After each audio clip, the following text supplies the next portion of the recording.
T'attends le coupé de mademoiselle. Puis, il va comme faire dans sa c'est terminé avant même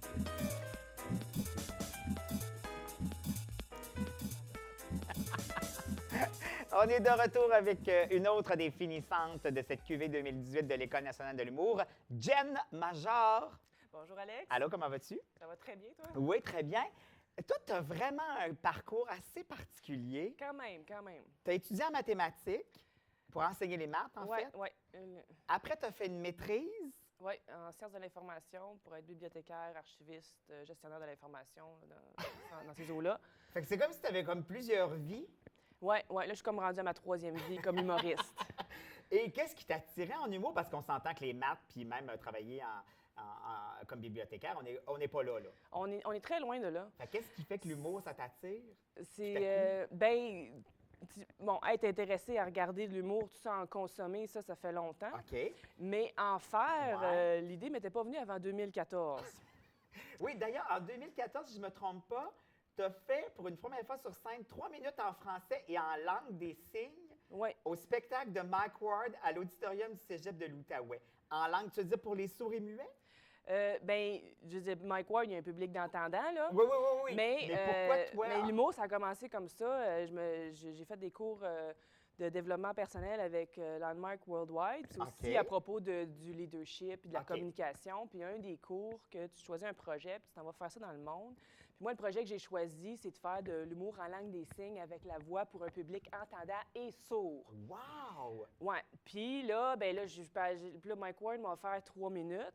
Puis c'est comme ça que j'ai pu réaliser mon projet. OK. Et me rendre compte aussi par après, parce que j'ai refait ces 3 minutes-là devant des sourds, que c'était pas tout à fait adapté pour l'humour pour eux. OK. Ouais. Puis là, mon personnage s'est un peu transformé pour mon premier numéro, ma première audition à l'école. OK. Moi, je suis motivée à vous montrer, vous les entendants, comment c'est le fun, la langue des signes, puis comment ça peut vous servir dans votre vie. OK, fait que ça t'a servi pour faire ta première audition. Oui, le 3 minutes, Oui. c'était plus ça que je faisais. J'ai fait un autre OK. 5 minutes complètement différent, mais l'angle a un peu changé, mais c'était toujours cet amour-là de la langue des signes. Fait que c'était-tu un peu ça la révélation de l'humour pour toi? Pour en à ce faire, ça a moment-là? commencé avec ça. OK. Puis après ça, là, tu t'ouvres à d'autres possibilités. Ouais. C'est pas vrai que je vais faire l'école juste Non, en non. langue des signes, tu sais.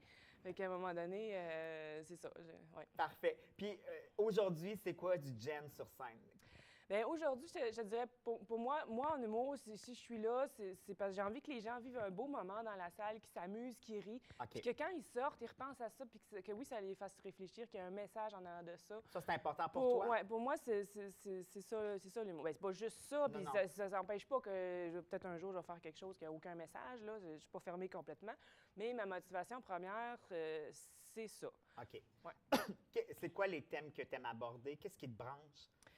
Là, l'été passé, j'ai découvert que j'ai le syndrome d'Asperger. Ah oui? Alors, j'ai fait un numéro là-dessus. Qu'est-ce que ça veut dire, mettons, pour les gens qui connaissent peut-être un peu moins pendant que je Oui, les touche? oui. C'est une forme d'autisme qui varie de... Ça a pris 37 ans pour qu'on se rende compte que je suis Asperger à sa parent tabarnak. En gros, c'est ça. Fait que t'en as qui vont le savoir très rapidement, puis t'en as Ouais. d'autres qui vont passer... Ça a été long? Oui, souvent, les gens passent sous le radar parce qu'on s'adapte. On est excellent pour s'adapter. OK.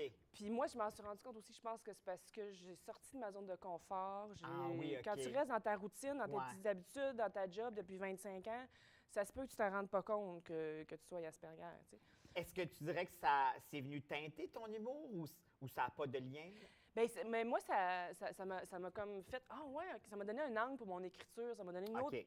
façon de voir les choses, de me rendre compte que je voyais peut-être la vie sous un autre angle ou que... Ah oui, OK. Ouais, que c'était peut-être différent des normaux neurotypiques. Voilà. Puis, as-tu l'impression que ça va peut-être te servir justement à te faire découvrir, à découvrir la personne que tu es en lien avec ça? As-tu l'impression que ça peut s'utiliser dans ton humour?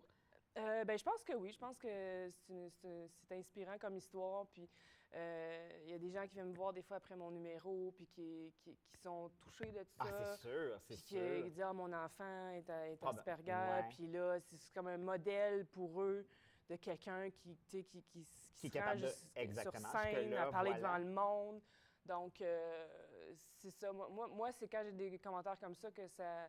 Je fais que, OK, je suis à la bonne place, oui, je continue. Ah, ben oui, je comprends. Parce que, ouais, tout le avant, c'est comme on est tout le temps dans le doute, on a besoin d'avoir confiance en nous. Ouais. Puis là, quand tu as du feedback comme ça après, C'est tu motivant. fais comme, OK, ouais, je continue pour eux, pour ces personnes. Ah, j'aime ça. Bravo, Ouais. bravo. Je t'invite à piger une question. Oui, OK. Question que je vais te poser, La naturellement. question Tu me donnes la mystère. réponse. Oui. Alors, attention. Quel animal voudrais-tu avoir dans ton équipe de volleyball? Dans mon équipe de volleyball, un singe. Un singe? Oui. Ouais, ça saute. Parce que ça peut faire toutes sortes de simagrées. Puis c'est aussi mon signe chinois. Ah oui? Es-tu Ouais. superstitieuse? Superstitieuse, Ben, non, crois-tu- je pense pas, mais j'aime beaucoup la métaphysique. Oh, OK. Ouais. Es-tu le genre à lire ton horoscope le matin avant de partir ta journée? J'ai eu des périodes où je le lisais plus à chaque jour, mais là, C'est je vrai? je te dirais qu'en ce moment, il y a des phases où on a moins de temps. Fait que... Ouais. Tu t'es dégagé de ton signe astrologique. Mais j'ai quand même une astrologue que je vois de temps en temps. Ah ouais? Oui. Puis, t'as-tu dit des trucs sur ta carrière? Ben, tu sais, ils appellent ça une prescription. Tu sais. Oh, OK. Alors, il t'a prescrit C'est quoi? pas une prédiction, c'est une prescription, OK. mais c'était quoi? Donc, c'était en 2018 que je livre la marchandise. Ah oui? Ouais. Ah, mais laissez là. C'est là, là. Fait que prépare-toi à livrer la marchandise. Utilise ton singe intérieur pour repartir la machine. Hey, bravo, Jen. Puis, Merci bravo pour ton infiniment, Alex. ouverture. Merci d'avoir jasé de ton syndrome d'Asperger. C'était très, très, très sympathique. Puis, je te souhaite que ça s'utilise bien dans le reste de ta carrière. Alors, ben nous, on va faire une courte pause et puis ensuite, on va continuer à rencontrer d'autres finissants de l'École nationale de l'humour, QV 2018, qui n'ont peut-être pas de lien avec l'astrologie ou qui ne font peut-être pas de prescription en lien avec leur future carrière. Non, je me moque pas, là, ne t'inquiète pas, Jen. Merci.